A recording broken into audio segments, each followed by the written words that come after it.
जिनको भी अदृश्य शक्तियों के बारे में जानने की जिज्ञासा हो, जिनके भी मन में उन चेतनाओं से कनेक्ट करने की लालसा हो, उनके लिए ये स्थान, ये केंद्र बड़ा शोध का और अनुभव का केंद्र है।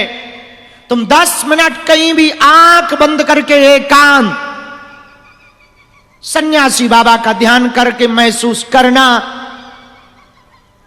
तुम्हें ना अनुभव हो तो कहना, पर ध्यान जब करना तो पूरा ध्यान ही करना।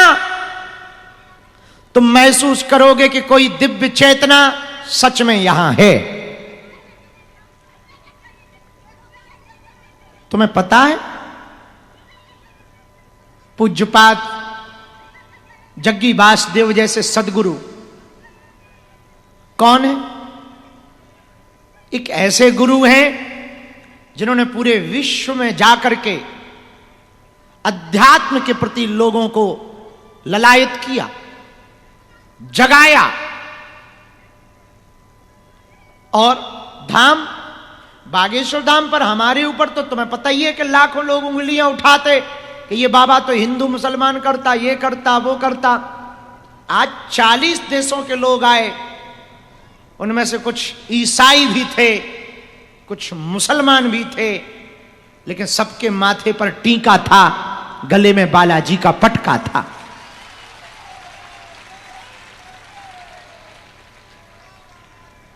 ऐसी बात कह के हम भारत में कोई नया विवाद नहीं खड़ा करना चाह रहे, पर दुनिया में ऐसा भी एक मजहब है जिनके मुख्य स्थान पर कोई दूसरा नहीं जा सकता। और नाम ले भी ले तो बुराई नहीं, काबा। मक्का मदीना में गैर मुसलमान प्रवेश नहीं कर सकता, लेकिन देखा तुमने सनातन कितना अद्भुत है। ये सबको गले लगाना जानता है। पर कोई प्यार से आए, कोई सीताराम गाए तो, नहीं तो ठटरी बराए।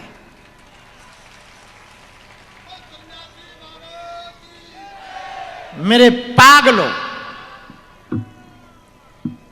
भारत की भूमि पर बागेश्वर धाम दिव्यता का स्थान है,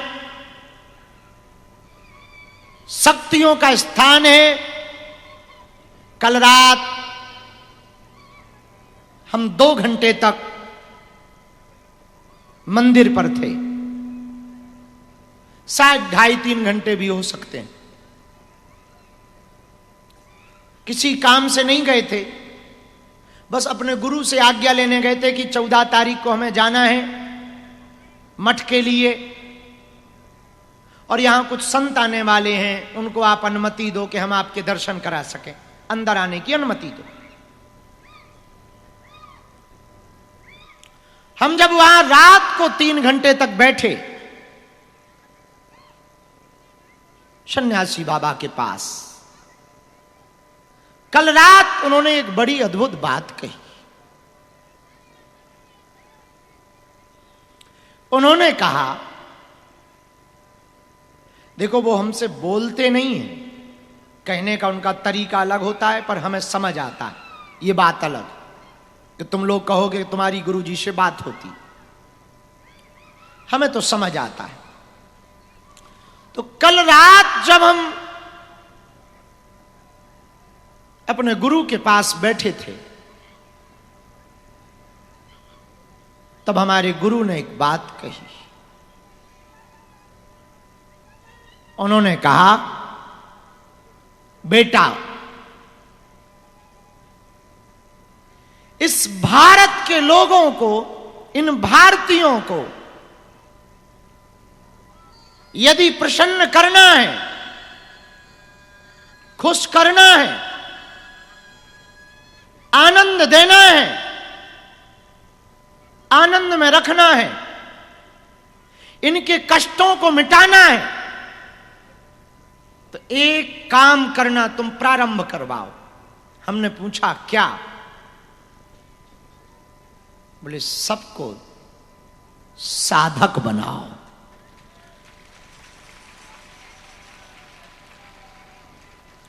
सब साधक हो जाएंगे तो अपनी विपत्तियों का निपटारा तुम खुद करने लगोगे, तुम्हें किसी गुरु की जरूरत नहीं पड़ेगी। और गुरु तो वैसे भी तुम्हारे बालाजी और सन्यासी बाबा हैं ही है। फिर तुम्हें बाबाओं के चक्करों में पड़ करके अपनी आस्था को ठेस नहीं पहुंचाना पड़ेगा। यदि तुम स्वयं साधक हो जाओगे तो तुम खुद ही बाबा हो जाओगे। और कितनी बढ़िया बात थी, बड़ी पते की बात थी। तो हमने अपने गुरु से पूछा कल रात कि सबको साधक कैसे बनाएं। उन्होंने कहा थोड़ा तुम टाइम निकालो, पहले खुद साधना करके आओ, फिर यहां पर 11-11 दिन का साधना का सत्र चलाओ। यहां 11 दिन लोग रुकें, साधना करें, उस साधना को सीखें और फिर उसे घर पर रेगुलर करें। और साल भर में उनको 11 दिन के लिए बुलाओ, वो साधना सीख कर जाएं, वो प्रसन्नता पाकर जाएं। और वो जब घर पर करेंगे तो यहां से जब साधक बनकर जाएंगे तो घर पर भी साधक रहेंगे, अब वो पक्के साधक हो जाएंगे। और ये बात तो बड़ी तार्किक है। भारत को हम लोग विश्व गुरु बनाने की बात करते, हां या ना? क्या कहते हैं? भारत विश्व गुरु हो। क्या हो? विश्व गुरु। पर भारत विश्व गुरु कब बन सकता? जब ज्यादा यहां गुरु हो। वर्तमान में है क्या? ज्यादा चेले हैं। जब आप अपने आप में ही साधक हो जाओगे, साधनाओं को साधने लगोगे, दिव्य शक्तियों को महसूस करने लगोगे, सन्यासी बाबा को अनुभव कर पाओगे, तब मेरे पागलों तुम्हें मंगलवार को भराने की जरूरत ना पड़ेगी। तुम जिस दिन आओगे वो दिन मंगल ही होगा। लेकिन मनुष्य की एक बहुत गंदी आदत है, अंधे को जब दिखना स्टार्ट हो जाता ना तो सबसे पहले उसी छड़ी को फेंकता है जिसके सहारे वो जीवन भर चलता है। ये व्यक्ति के अंदर खामी होती। पर एक बात बोले, तुम जैसे भी हो हमारे बालाजी को तो वैसे ही स्वीकार हो। दुनिया से थोड़ा अलग बनने की जिद करो, थोड़ा कोशिश करो, थोड़ा अड़ जाओ, थोड़े पक्के हो जाओ। जब तक तुम्हारे जीवन में कोई बदलाव न आए तब तक न रुको न झुको। तुमने देखा नहीं, हमें कई रातों नहीं सोते, कई बार, और कई बार दिन दिन भर का हम खाना नहीं खाते। जो लक्ष्य ले लिया उसे पूर्ण करके ही मानेंगे, चाहे जो हो जाए। मेरे पागलों, जैसी अब तक तुम जिंदगी जीते रहे सो जीते रहे। आज की बात की रात तुम एक संकल्प लेकर घर जाना कि अब तक जो जीवन जिया सो जिया, अब ऐसा जीवन जिएंगे कि लाखों लोगों में लोग पहचान जाएं ये बागेश्वर धाम का पगला जा रहा है।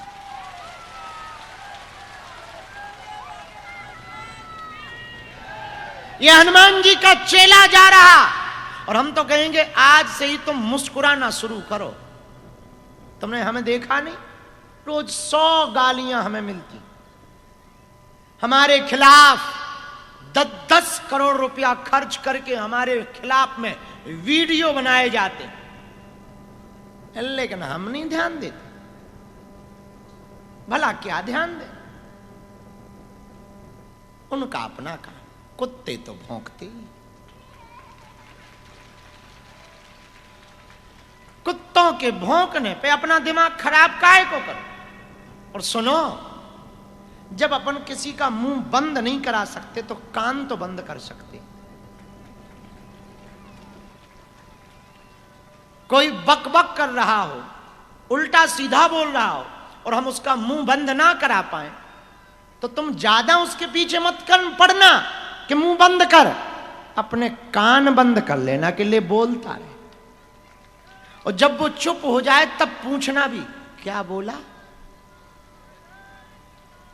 ये जरूर पूछना, ये बहुत जरूरी है, ताकि उसे ये एहसास हो कि हम जो बोलते रहे वो बेफिजूली में है। हां, हमने बहुत पहले कहा था कि लोग हमें जब उल्टा सीधा बोलते तब हम कुछ नहीं बोलते, सोने के पहले सेम टू यू बोलते। और कोई तुम्हें ना हो मर्जी, तुम्हें यदि खुजली हो तो तुम वहीं बैठे बैठे हमें 2 गाली दे दो, हम अभी बोल देंगे सेम टू यू बेटा, तुम्हारी गाली तुम्हें ही मुबारक। अब हम काहे को टेंशन लें, अब जो तुमने बोला वो तुमको ही चिपक जाए। आज के बाद थोड़ा बदल कर घर जाना, थोड़ा नया बनकर घर जाना। हम तो कहते हैं हंसते हुए घर जाना। मुसीबतें किसको कम है, यहां कौन है जिसको नहीं गम है। फिर भी देखो हम हैं, यहां सबको मुसीबतें हैं, सब पर विपत्तियां हैं, सब पर मुसीबतें हैं, सब पर लफड़े हैं। आज नहीं तो कल तुम्हारे पास संकट है तो संकट मोचन को तुम्हारी पुकार जाएगी ही जाएगी। भला वो बहरा थोड़ी है जो ना सुनेगा। चींटी के पग नूपुर बाजे वो भी साहब सुनता है, चींटियों के पैरों में नूपुर बाजता है और वो भी परमात्मा सुनता है। तो भला तुम्हारी बात ना सुनेगा क्या? सुनेगा, आज नहीं तो कल सुनेगा। परसों एक बड़ी गजब अर्जी आई। 2019 से एक वृद्ध दादा धाम से जुड़े और वो लगातार आ रहे थे, लगातार आ ही रहे थे। न वो मिल पाए न हम मिल पाए, रही होगी कोई चूक हमारी या उनकी। न उनने आना छोड़ा न भरोसा छोड़ा। परसों ऐसा खेल हुआ कि उनकी अर्जी भी लगी, पर्चा भी बना, समाधान भी हुआ और दूसरे दिन काम भी हुआ। अब वो हमें कल मिले दरबार हॉल में, बड़े रोते।